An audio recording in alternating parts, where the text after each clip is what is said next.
The benefit to like Fitbit Nation is knowing how little you actually do move. And if you have a Fitbit, like counting your steps, if you're getting less than 10,000 steps a day, you are immobile. Welcome to the Mindset by Design podcast with your host, the expert Andy Murphy, where you will learn the tips, tricks, and strategies he teaches his world-class clients to give you the skills to dominate any business.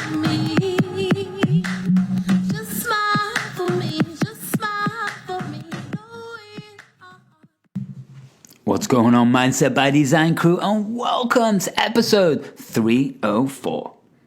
Hope you're amazing as always. I always say it because I always mean it. We are officially, crew, we are officially in May. This year is going so fast. So we got to slow it down a little, right? We got to take these moments to be present. We got to take these moments to like savor what's going on around us. As there's chaos in the world right now, and there really is. And this is May 2021, just in case you're from the future. And this year's getting wilder. There's chaos going on in Colombia. My friends are going through chaos over there. We've got riots going on in Canada. It's getting a little wild out there. So what does that mean? We gotta keep moving. We gotta keep taking action. We gotta keep becoming the best version of us. Why? Because it's the only way to be safe. And it really, really is. And I don't know why I'm going on about a rant about this straight away, but I really just want to make sure that you're staying ahead of the game, because the world is so flexible right now. What was is not anymore, and what will be isn't yet. So we're in this middle bit, right? And this is the cool thing. The middle bit means most people are confused. Right? Most people are confused. That's what's going on in the world. In a state of fear, in a state of uncertainty. So that creates fear. But the thing about confusion, and this is why I love confusion, it means you're asking questions. It means you're thinking, right? If you're not confused about something, you didn't even know there was a problem to be confused about, right? It doesn't matter what's going on in your life. So confusion always leads to clarity. It does. It's like with any problem that you're trying to solve in business, life, whatever it is. The confusion means you're asking questions, which means you're going to find a solution. And this is what's going on in the world right now. Everyone's confused. So if everyone's confused, I know if we step up, become our best, build our brains, level up, get this business pumping, help who was supposed to help, then guess what happens? Yes, everything changes, right? The confusion leads to clarity. And when you can do that in your own life, it's so powerful. That's why clarity and confusion and everything, this is what I do with a lot of founders, CEOs, whoever. It's really getting clarity and expanding their vision, getting clear on what the next step is, or even just completely changing their perspective over a business or over an idea or over a situation that they're going through in their life. Entrepreneurism, everything that in your life goes into your performance, whether that's home, health, happiness, right? Whatever it is affects your business. And speaking of affecting your business, I really hope you've been enjoying the previous episodes, right? Because we got 303 with Ari Meisel. It was the best of Mindset by Design. He is the productivity king, so make sure you're checking that out. And then I went over an article in 302, which I thought was really, really good episode. I had some great feedback, because why social media likes, edit our memories, and how to stop it. Do you think that might be important? Yes.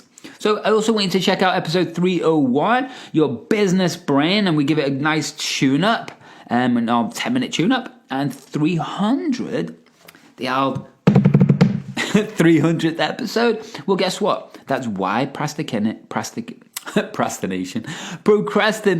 is a lie, and how to beat it today. And I really believe that procrastination is a lie. So go and check that episode out. And speaking of episodes, today was an interesting one.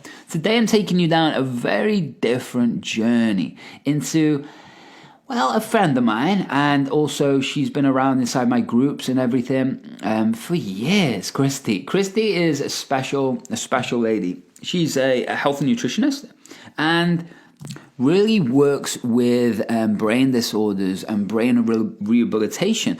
So that could be from injury, post-traumatic stress, that could be age, it could be Alzheimer's, it could be anything. That's what Krysti really specializes in fixing in a holistic way.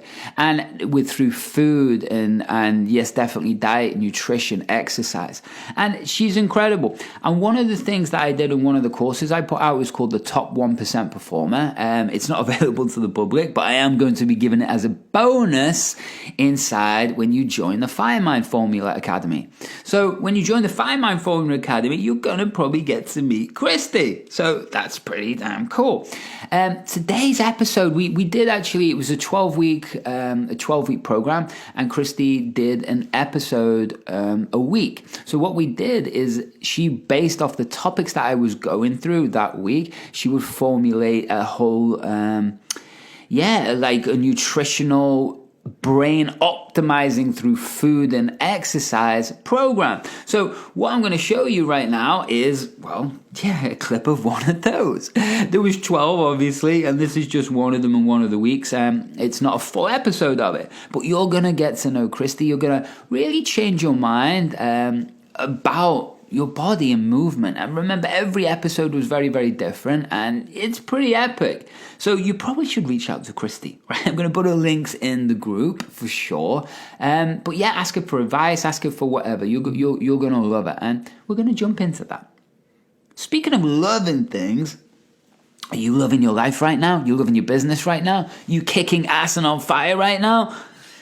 Maybe you are, and that's brilliant. Then guess what? Let's expand together. Let's hit that next level, right? If you dipped off, or you're feeling frustrated or angry at yourself because you know you're just not performing like you know you should, guess what? Let's connect. What I do is definitely not mindset. For the average person, what I do is something called mental performance or neuro-conditioning. And what that is, I'm a world-class expert in NLP. We use neuroscience, basics and foundation. We use gamification, behavioral psychology, anything that creates the result that we want.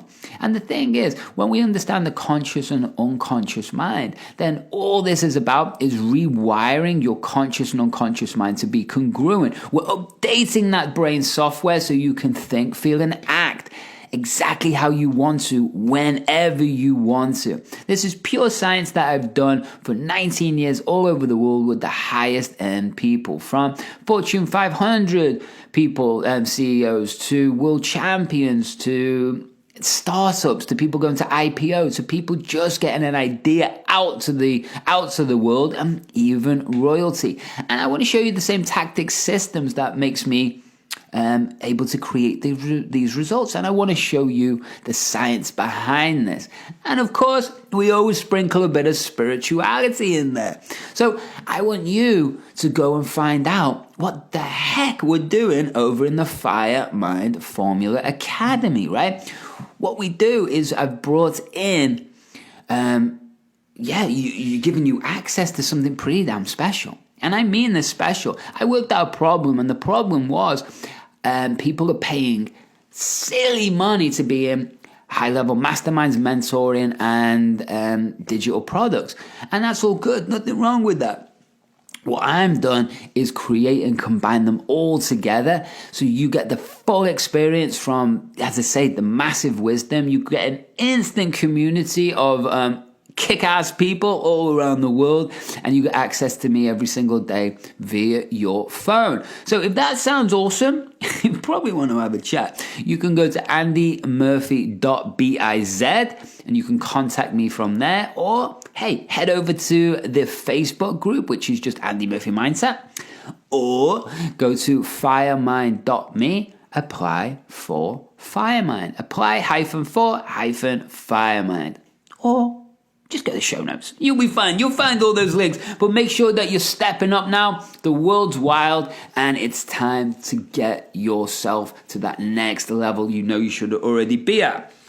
And speaking of next level, I know you're going to love this. I know you're going to love this. So put your thinking caps on. And if, as you saw by that little clip at the start of the episode, yeah, Krysti doesn't hold punches. So you're going to absolutely love it. So get to know Krysti Slonaker, and I will see you at the end of the show.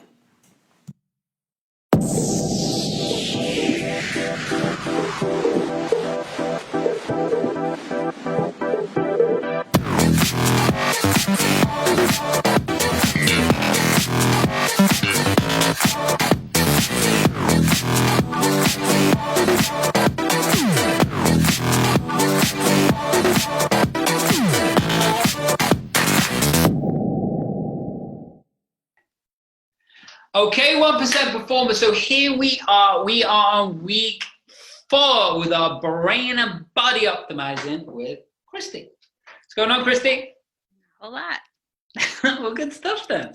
Beautiful. We're going to jump straight into it today. As you know, as always, we go into a lot of ranting and in-depth looking at stuff and nerding out with Krysti. So it's my favorite thing. So why don't I just share my screen and we'll jump into today. Okay, there we go. So week 4, Krysti, was all about anchoring. It was all about really trusting that intuition. It's about connecting to the heart brain so we can really lead ourselves. So that requires a lot of stuff, a lot of energy, right? So what have we got this week? So this week we're talking about exercise and really, optimizing our body to give our brain the chance to do all of this hard work that we're asking it to do. So I love that. I love that. People get lost with that, don't they? Because they think that they get too heady and they think it's all about the stimulating the brain, but they're not realizing that this is part of the machine. Yeah. So do you find that in your own clients? Oh, absolutely. And even more so myself, because I see myself all the time. But, when we add in this extra layer of exercise and then really hone it into what brings joy into their life within the exercise, because there's that missing piece that we're going to kind of beat up today. Wow. It's amazing how much more we're able to be present and how much more we're able to sleep and how much more we're able to get done simply because we've exhausted our bodies and given our brains the factors that it needs to grow. I love that. That's huge. You know what? I think that is one of the things, and maybe you'll agree, maybe you're going to go through this, Krysti, but I think anxiety and stress is a lot to do with that people aren't just moving their bodies. I know when I wake up and I meditate and do all this, but there's still like this underlying fizzing going on. Then I'll do some squats, push-ups, do my sun salutations, and then suddenly that anxiety just disappears. Yeah. Weird, right? Yeah. It's pretty cool. I mean, exercise, not only is it good for the physical body, but for the brain and the heart and all of that, it uses up a lot of those stress hormones. It actually forces the body to use them. And so using exercise, because exercise is a stressor, but it uses stress hormones that are there. So you can really use it as an opportunity to detox your body of the physical hormones involved with the stress. That makes so much sense. That's awesome. That's awesome. So do you want me to read through this bit? You're taking over. Go ahead.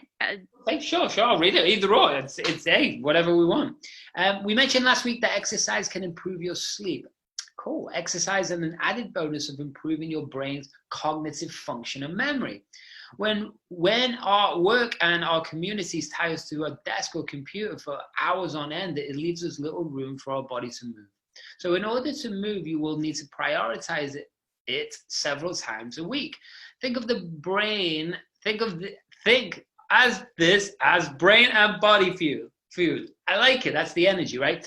Give the brain and body the right conditions and it has potential to thrive beyond your imagination. As with each week, we'll be brutally honest with yourself with the following questions. I love it. Because we trick ourselves, right? Oh my goodness, yes. Especially how much we move. Like the benefit to like Fitbit Nation is knowing how little you actually do move. And if you have a Fitbit, like counting your steps, If you're getting less than 10,000 steps a day, you are immobile. You are not moving your body. Some days, I swear, I get about maybe 80. It's like, Yes. Yeah. Right. It's part of life, right? And exercise really is food for your brain, food for your body, food for your brain. And, so. Let's go through. So your number one is check in with your average day. What do you mean? Yeah. So how often are you actually doing movement or exercise? And so we're going to look at the day and we're going to look at the week. So this one's looking at your average day. How much are you actually moving and or how much are you actually exercising? And so are your feet hitting the floor and you go straight to your office chair and you sit there? Are your feet hitting the floor and you go for a walk in the sunshine to see as much of the morning sun as you can do? How much are you actually doing movement? And it's easier to look for movement than it is to look for non-movement. So paying attention to your actual motion. Interesting. I suppose with non-movement with today's society, that'd be like 80% or something, right? So it's easier to focus on the opposite, which is the little bits that are more frequent or not as frequent, I should say. Yes. That's cool. Okay, I like that. So that again, is that just paying attention, and how would you do that? Or is that later on in this section? Yeah, so for your observing what your patterns are is maybe keeping a little tally marker. How often are you getting up? Or if you have, a Fitbit, writing down your steps, kind of keeping track on a calendar, when you actually get up to do a few squats or a few push-ups versus just sitting the entire time. Right. And it doesn't take long, does it? You know what I mean? To get up and blast out some squats takes about a minute. We can handle a minute. Yeah, absolutely. If you do 15 squats and it takes you 10 seconds to stand up, you've got less than 30 seconds and you're thank you. Yeah, we can handle that. So would you suggest alarms, or are these things that we're going to go into later on in the topic? Yeah, definitely alarms. We will go a little bit over it, but alarms are good. Having it built into your state change. Right. If you're switching from this task to the next task, maybe you associate a specific exercise with this type of brain task. That could be cool. I like that. So so we have a chunks of time that we're in flow and doing states, and then at the end of that, rather than just clicking over to the next task, it'd be great to just stand up, shake your body out, do some squats, couple of push-ups, drink of water, get back in. Absolutely. Love it. Love it. I think that's cool. And then people should just start becoming aware of this every day, right? Every day, this is what you do. Yes. Yep. Love it. So how does that change different to what we're talking about with the week? So not every day has room for movement, right? Some days you're meeting after meeting after meeting after meeting. And so say your average day looks like this or that, but what does your week as a whole look like?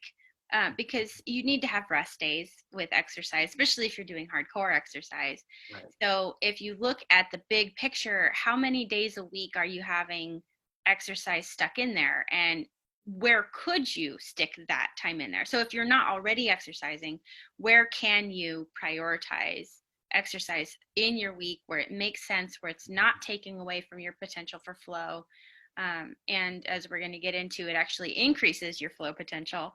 But if you've got 20 minutes to spare to get your heart rate up on a stationary bike, where could that fit? Because it doesn't have to be an hour or 2 hours or 3 hours. 20 minutes on a regular basis is going to be a lot more sufficient then.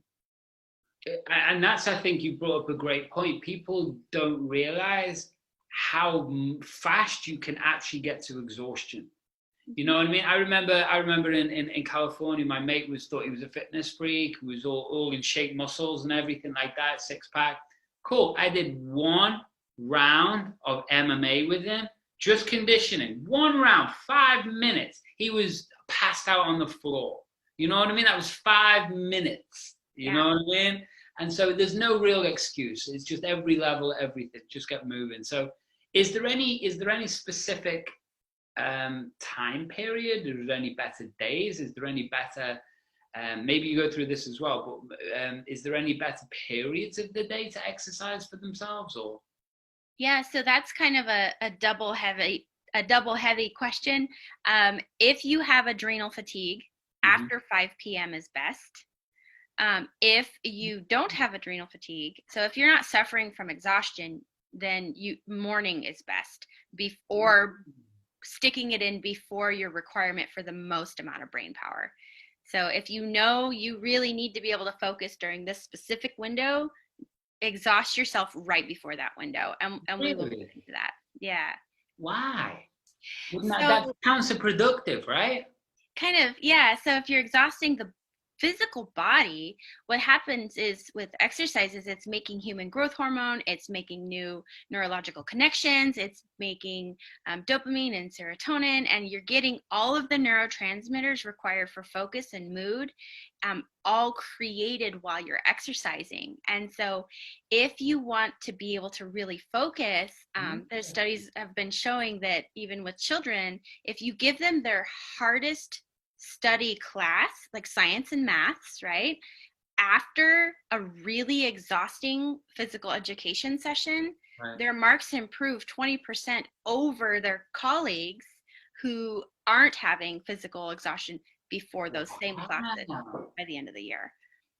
That's crazy. Yeah, it's really, so it's creating and priming the brain for learning and for focus through exercise. It's getting the monkey genes out, right? So we can then use our AI brain. Yes, absolutely. Because it's all about balance, right? If you want your brain to be at its highest peak performance, then the rest of your body has to also be satisfied. Otherwise, it's going to be asking the brain for things. And if you, I don't have kids, but if you have kids or pets or whatever it is, and they're constantly interrupting you every 5 minutes, hey, I'm thirsty. Hey, I'm hungry. Hey, I'm bored and I don't know how to entertain myself. Our brains are kind of the same way, as they need that fulfillment on the physical level in order for the brain to be able to do its mental stuff. Interesting. I know, I like that. I'd never even thought about it like that. That's cool. So number 3 is your feelings about, is it the word exercise or exercise in general? Both of those things. So exercise, or the thought of exercise, can be a trigger for some people, and if you hear that word and you just go, and that's, your body's like, no, absolutely no revolting against the word exercise. If you asked me to go jog a marathon, I would laugh, because jogging and I are not friends. So is an emotion that comes up? Is it the word? Is it the thought of doing? Is your thoughts of what exercise needs to be something that sounds like torture? And what if you looked at exercise as an opportunity to play instead? So kind of observing in yourself, what are the emotions that change with looking at, okay, how do I feel about it now? What if I changed my focus to look at it in a little bit of a different way, where I get this chance to play and express myself? How does that sound as exercise instead? So it's really finding, I love that. So you could also go back to memories where you did enjoy a physical activity, or then it's about testing a few different activities that you do enjoy, because I don't know of any, during any hardcore training, I've actually enjoyed it. Right? But it's before and after, right? We love it. We always love it after. But during, no, it's torture. But that's training, right? We got to push our bodies to extremes, or moving them to. I love that. So your feelings around exercise. So yeah, that, and then exercise probably means, for a lot of people, and I think this is also what you get into, exercise could mean to a lot of people like doing something like competitively, or you know what I mean, or being looked at in the gym and being like, thinking like you don't want to train because you're not fit right now, and people watching you. But it's just movement, right? Yes. Yeah, it's as simple as movement. And if pets are great for movement because they have to go for walks and get to exercise, so they're going to eat the furniture, right? So we're kind of that same way. And so it's the purpose of movement in a way that doesn't feel like torture, that you might actually enjoy. And is there a way that you can get this movement without feeling like your life is coming to an end in the next half an hour? Well, you'd hope so, right? You'd Right. hope so. Right. That's why, like, you love walking up mountains. So you couldn't do that jogging a marathon, but you could definitely do a marathon up a mountain. I know you could. Oh yeah, 20 miles, easy in a weekend. I'm good for that. That's epic. That's epic. So what's this about your heart rate? Check in with your heart rate. Yeah, so checking in with your heart rate. Do you know your resting heart rate? And this is more for prepping in the next section. And it's your resting heart rate is often, not always, is often a measure of your cardiovascular health and or a reaction to your environment, which we're going to get into in a later week. But knowing what your resting heart rate is, you'll be able to know how fast you're recovering for the purpose of training in one of the options down below. And you can also measure, are you waking up stressed? Are you waking up because you're reacting to your environment? Maybe you're allergic to your laundry detergent and have no idea. So tracking your resting heart rate is a huge measure of your cardiovascular health to begin with. And it's knowing that number can help you track your recovery rate, which helps you track your fitness rate overall. Right. And that's also the case with, I've heard of this, I think Ben Greenfield was talking about this. He checks his heart rate to find out what level of training he can do that day. You know, whether he's going to be extreme or his body's tasked and then he can't push himself, so he does a slightly different workout. Is that this? Am I getting that wrong, or is that? Yeah, so that's specifically heart rate variability, but it is closely tied with heart rate, because the higher your heart rate, the smaller your variability. And heart rate variability is a great tool, because what it does is it measures the amount of time between heartbeats. And the greater of change between all the heartbeats, the more parasympathetic you are. And so using your heart rate, if you're measuring it and it's 130 beats per minute, you know darn good and well that you're going to be in a stressed state. But a healthy average resting heart rate for most people, first thing in the morning is the best time to measure it. Right when you wake up, measure your heart rate. Why is that? Just out of interest. Because if you've just woken up from sleep, unless you were woken up by an alarm clock, then your heart rate, you haven't gotten up, because your heart rate's going to change in order to keep your blood pressure up when you sit up. You haven't exposed yourself to stressors, so you're more likely to get an accurate number first thing in the morning. Interesting. That's cool. And that's something I don't do, and that's something that probably needs to be implemented. I don't know if the Fitbits and things like that have that on. I'm sure they do, right? I've not used one. So the Fitbits and stuff, those track heart rate and sleep. So that's a good one. But they don't all check heart rate variability. Gotcha. So there are a few gadgets out there that do check heart rate variability, and then that's a huge measure for your preparedness for the day. And when I track mine, I do notice, yep, today is a don't even try to think day, because we're not going to get anything done, versus let's go do a badass workout and then pump out all these projects, because I've got the energy, I have the focus, I have all these things in place. So knowing your resting heart rate is great. And then to add that extra layer, if you can track heart rate variability and use that, you can really hone down your that's powerful. We need to put something together for that. That's powerful. So that leads us to number 5. Yes. So this one's fun for me because it does a couple of things, or it can reveal a couple of things. And so I'll try to keep it to the exercise, but I will have to mention the other one. So coordination, balance, and body awareness. And we have this thing where our body knows where it is in space all the time. It's called proprioception. Okay. And it's why when you're you've seen those street side drunk drunkenness tests where they Right, have you right. touch your fingers to your nose. Well, can you do that with your eyes closed? Right. Can you balance on one foot and also do this? Can you balance on one foot with your eyes closed? And can you bring with your eyes closed a cup to your mouth and drink it without pouring it all down yourself? And can you toss a ball from hand to hand? Can you juggle? Are you able to bounce a ball off the ground? Do you self-identify as clumsy? You know, these are all indications that you're really not completely in your body and that the neurological system of your body needs some help. It's basically an early symptom of, hey, we've got some stuff going on. Our communication is poor. We don't even know where we are in space. How are we supposed to focus on typing at a fast speed and get your thoughts out on paper in a logical manner if we don't even know where our leg is right now? Right, that's awesome. So this is really like reversing what everyone else does. This is finding out when you should like go for it and when you shouldn't go for it. Yeah. So that's really sympathetic and parasympathetic tasks. Yes. Absolutely. Interesting. Yeah, we're all one big congruent machine.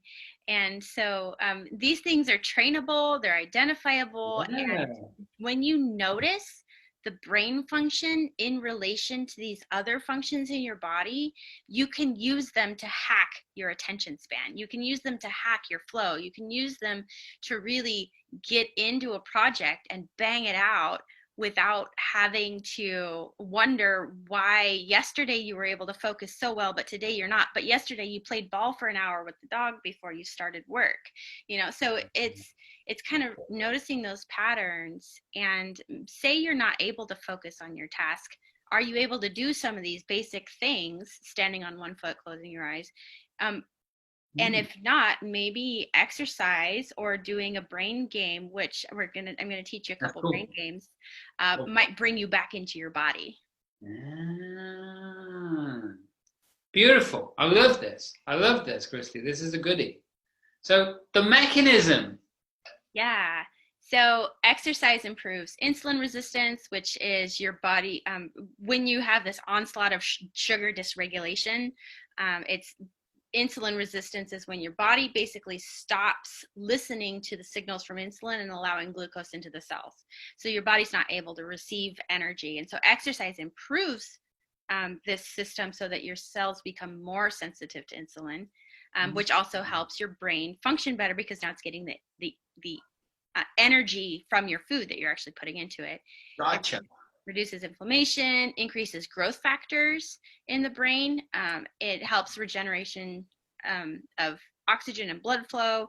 So it's also been shown to improve neuroplasticity, your ability to focus and memory, and all of these things get much more capable when you exhaust the body and create those hormone systems in the muscles, the biggest locations of creation, right, for the brain to be able to actually do its job. Wow. That's huge. That's huge. I had no idea, but I knew, but not new, right? This is why we got you. So action steps. Yes. So the first one I want to address is changing the narrative. So looking at that thought about exercise, what if rather than saying exercise, you use the term intentional movement? So right, just intentional movement or even play. So write out a list of the things that get your body moving that you actually enjoy doing. right. And you watch, if you've got kids, watch how they play and mimic them. Like actually get down on the ground and bear crawl and, you know, hang off of trees. And I mean, when was the last time you climbed a tree? And so, you know, get out there, get dirty. Don't, you know, forget your fear of bugs. You'll be okay. There are very little that are actually dangerous unless you live in Australia, right? So Very true. Very true. Yeah, it's so important. And so looking at your schedule, where can this movement fit into the routine? It has to be as important as sleeping, eating, and I put in here kicking ass, because it will help you to do those other things. I love it. And you're saying it a minimum 20 minutes a day? Yep, minimum of 20 minutes a day. So it can be a walk, Studies are showing that the higher your heart rate, the better. But if even just going for a walk at the end of the day, it can be a really great way to change from your work you into your home you. You work at home, yeah, exactly. Decompress, get out everything that you needed to get out, verbalize. My other half and I, we go for a walk at the end of the day, and we say everything we wanted to say about work, and by the time we get back to the house, no more work for the rest of the evening.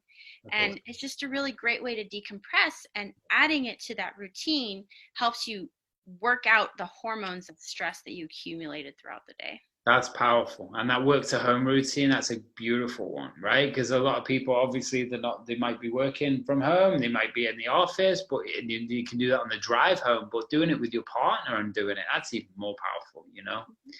I'm a bike rider in the evenings, you know? That's beautiful. I love it. So cardiovascular health.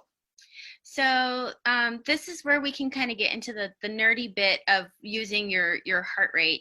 Okay. So anything that gets your heart rate up is going to create neuroplasticity. And they're finding the higher your heart rate for the longer amount of time, the more you create these growth factors and the more connections are created. So I'm a huge fan of high intensity interval training. And for somebody, that can look like slow walk, fast walk. That can look like walking and then kickboxing in between for an amount of time. And so, but to do this type of training, you have to know what your heart rate max is so that you don't have a heart attack. We don't want those. No, we don't want one of those. That would definitely hurt your ROI, right? Yes, it would. That's awesome, though. So if you're going for a walk, rather than just keeping at the same pace, what you could do is you could do quick steps for 2 minutes and then slow down. You could do a sprint for 2 minutes. You could do some burpees on the way, just whatever, right? Just mixing things up to get the body to shake up. Yes. Yep. And hills, if you have access to a walk with hills, walk as fast as you can up the hill and then, slowly back down and then do it again. Or if you have, every time you come to a hill, try to run up the hill. There's different ways to get your heart rate up throughout that amount of time. That's cool. Yeah. And that's the thing, as I said before, I had a bodybuilder friend who within 5 minutes was just on the back exhausted, after the plyometrics and this exactly HIIT training. Yeah. So that's awesome. That's awesome. Anything else about that section? I will say, just as an overabundance of caution, always start in level 1, so the 65 to 75% of your heart rate max, just to find out what your baseline is. Right. And then once you know your baseline, then you can play in the other ones. Obviously, a kid is going to be less likely to have problems with this than, say, an 80-year-old man who hasn't moved in forever. But from what I've learned about aging is you can start this at any age and see significant improvement in a short amount of time. So. Oh, well, yeah, and that's why 80-year-olds these days are like some 20-year-olds. They're sitting inside, and the 80-year-olds are out. It's and the body regenerates. It really does. Oh yeah. So muscle strength. That's interesting. Yeah. So strength training doesn't have to look like pump and iron at the gym. And while that is fun, it's not for everybody. Yoga and Pilates are two of the best at-home workouts you can do because they're one, they're meditative, and two, they can get your. If you don't like, yoga is not all meditation. That is hard. Yoga is brutal. Yeah. It's brutal. Yeah. Absolutely. And it requires an immense amount of strength. And I refer to yoga and Pilates as the dancer strength. Like you see these dancers who are long and lean, but they have the strength of an elephant. Oh. So it's you can get a lot done in your living room or on the floor in your office to add some strength training in your routine, and really pumping your major muscles is going to be what helps you grow all of the neurotropic factors in the body. Really? Strength training. Interesting. Mm-hmm. Yeah. Interesting. Okay. Well, that's again. So what does it increase? Say that again. It increases what? I called it your neurotropic factors. So the things that are going to help your brain focus and grow and. Gotcha. So like the neurotransmitters and the oxygenating the brain and getting blood flow to the brain and all of that stuff. So the nerdy side of weight training is good for your brain. That's what we like then. I like it. So is this move into the physical exercise for the brain? So obviously. Yeah, so these ones are fun. So one of the things, aside from getting your heart rate up and aside from strength training, that really increases your brain's ability to create connections is crossing your midline.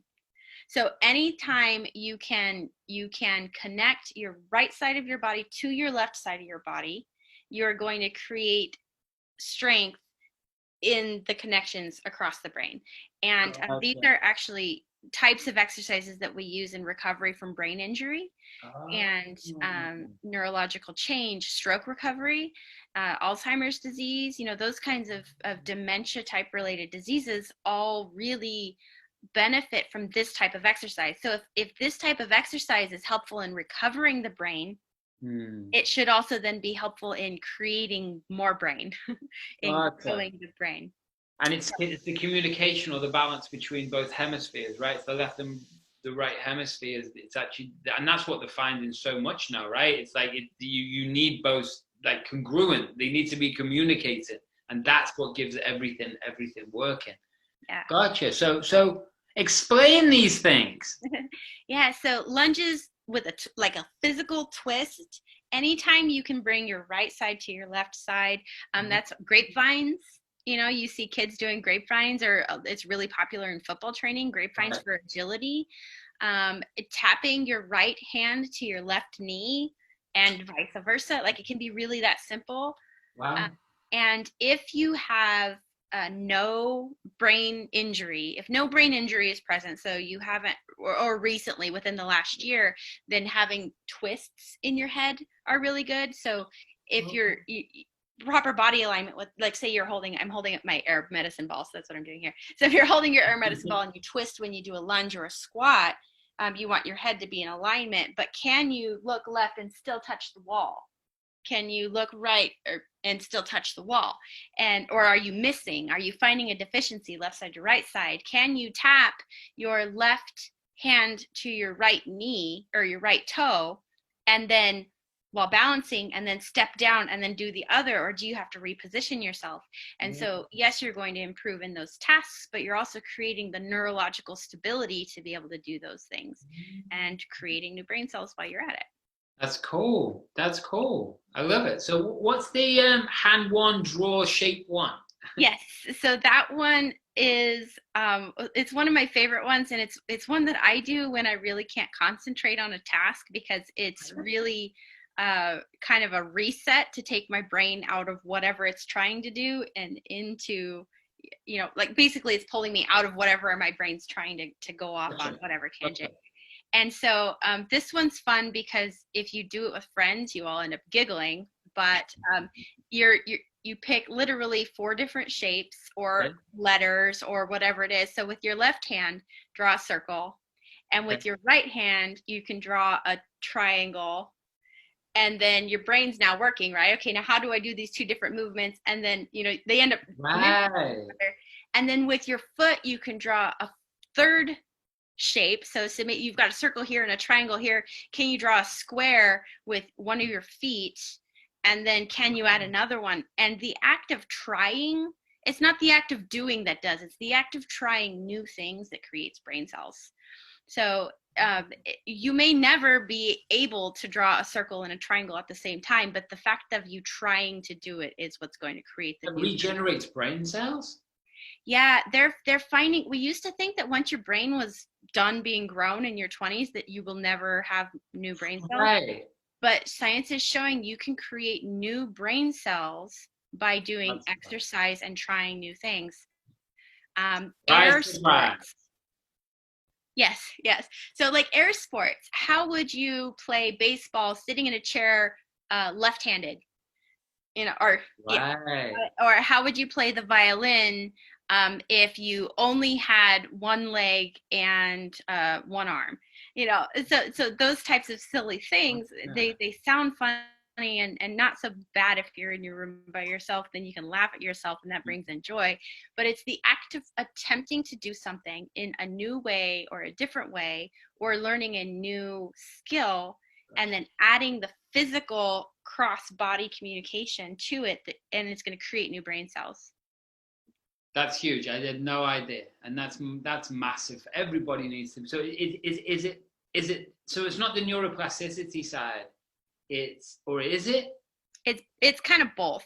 So Right. I mean, with everything in the body, you're not going to have one thing that only does one thing. So you get a little right. But yeah, it does. It creates new brain cells. You create improved neuroplasticity and communication in the brain, and Gotcha. So that's one of the reasons why they're showing, like, for example, like people who are more intelligent, meaning they are reading and learning and doing even crosswords or problem solving, live longer. Mm-hmm. This is the reason. You're creating regeneration in the brain, and obviously that will affect your body. Yes, absolutely. And it's all a matter of just simply don't stop moving. And they're finding, even with people who learn academically, which is great, and it does create neuroplasticity, people can still get into dementia type related diseases and still complete the New York Times crossword in pen. Wow. And so you have to add in that extra layer of physical activity. One of the greatest things you can do for your body to create new brain cells, improve neuroplasticity, focus, and all of that is to go for a hike out in nature on uneven ground. It doesn't even need to be that long. Walk in nature on uneven ground. And because your body is your brain's going, where's my right foot? Okay, where's my left foot now? Are we going to trip on this rock? How does this feel beneath my foot? And the more barefoot you can be, the better, because our body, there's a huge amount of nerve endings in our feet, and our body is using that information to discover how quickly are our feet hitting the ground. Are we in danger? Is it a hot day? Is it a cold day? Is it a drought situation? There's all of these things that, going back to our primal selves, signals, right? Tell us, yeah, and we can find them into these hard, stiff-soled, smaller than our feet should be, shoes. And I'm so thankful that my mama hates shoes, because I grew up barefoot. Okay. And awesome. So the connection to the earth and just having those changes in texture beneath your feet is so important to just your body's ability to create and move and do. And nature alone is so good for the brain, but adding in this extra layer of proprioception challenge will create that connection in the brain. And how many people are generally bare feet these days? Yeah, no, right? Even if it's on a flat floor, they're generally people who've got shoes or socks on or something on. People aren't barefoot. I grew up in bare feet because of martial arts. But it's like, yeah, it's funny, isn't it? Right? It's like I pick things up with my feet all the time and toes, and it's just, I'm sure you do the same. It's just normal, right? Yeah, it's part of living. And so people watching this, can you spread your toes apart? Can you do this? Spread like you can with your hands. Can you spread all of your toes apart? Can you move them individually? Can you, the dexterity of your feet should be very similar to the dexterity of our hands. And unfortunately, a lot of us have lost that because of our common culture. And so there's a lot of good, like, barefoot shoe type things out there. Yes. To kind of ease into. You don't want to go from wearing hard-soled, stainless steel-toed work boots straight to completely barefoot. You're gonna hurt really bad for a long time. Move backwards. Your feet are athletes just as well as the rest of your body is. That's cool. I like that. I never even thought about that. That's badass though. Number 5, creative exercises. This is what we've touched on a little bit already, right? Yeah, so this is a lot like our list from last week. So yoga, kickboxing, Tai Chi, Krav Maga, weight training, literally playing with your kids, like on the ground with them. When was the last time you played the frog hop game? Right. Dogs don't love that so much. So getting out there and playing, stand on the thing that's imbalanced, walk along the like in parking lots, there's the curbs. Walk along the curb. You should be able to balance across the curb, and you should be able to walk silly and do things to move your body in ways that children generally do. And you're going to find that your attention span is going to improve, and your body overall is going to improve. You're going to find your back hurts less. Right. You're going to find your hips have greater range of motion. You're going to find your legs are less restless, and just getting really creative with your movement and changing that word from exercise to intentional movement, and even play, something that gets your heart rate up and creates muscle tone. Those are the two requirements for creative exercise. Love it. Yeah. That's epic.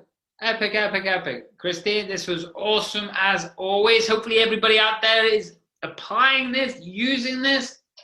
And yeah, you got any questions? Well, the lady to ask, right? The lady to ask. So is there anything we need to add to this, or any little words of wisdom before we let everybody go today, Krysti? Just with everything, pick one thing and start. 5 minutes is better than no minutes. 30 seconds is better than no seconds. And just pick one and start. Try it, and you're going to find what works. And you'll probably be shocked how much people aren't doing this, or you're not doing it in yourself. And then it's just even that awareness, right? It will make you start thinking and doing something different. Yeah. Yep. Just another layer. Love it. Love it. Thank you so much, Krysti. That was epic. And we'll see everybody in week 5. So crew, there we go. The end of episode 304.